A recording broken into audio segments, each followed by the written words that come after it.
So we go with this new video where we will add fasteners to our assembly.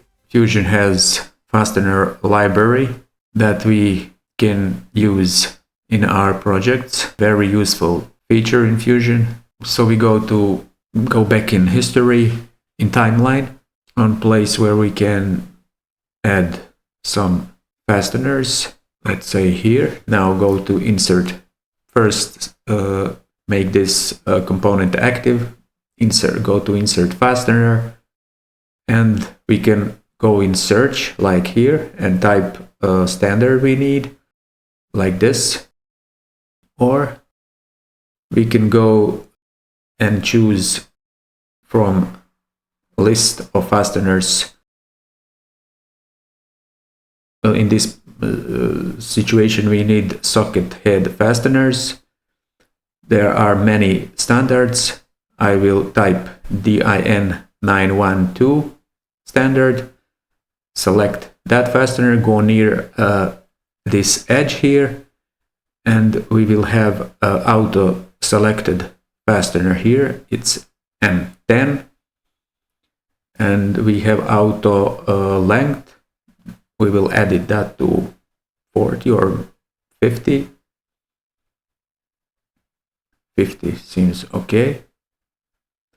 Now go to this edge, and we have the same fastener selected. We have a checked select similar, and click OK. So we inserted this fastener. Let's insert some nuts. Again, insert fastener, go to nuts. We need hex nuts. Go type standard that we need, DIN 934 hex nut. Again, go to this edge, and we have auto selected nominal size M10 on this edge too, and click OK. And we have now added fastener from Fusion Fastener library. Now let's add some fasteners to attach this plate to wall. Let's say something like this. Select this fastener, and since we have auto select similar, we will uncheck that.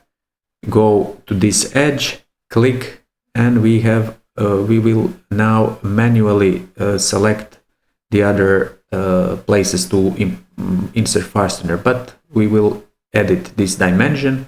We want longer fastener. Now select manually these edges and click OK. Now we will edit position of these fasteners. Double click on this joint and move it some 60 millimeters. That's the 246 parameter. Now for the rest of these joints, we will instead of typing number, we will type D246 here. Edit this rigid joint, type D246 parameter, and this joint D246. So we have these fasteners inserted in our assembly. If you find this video helpful and you want to see more similar videos, make sure to subscribe and share this video with your friends, family, and colleagues who might find this kind of videos helpful and interesting.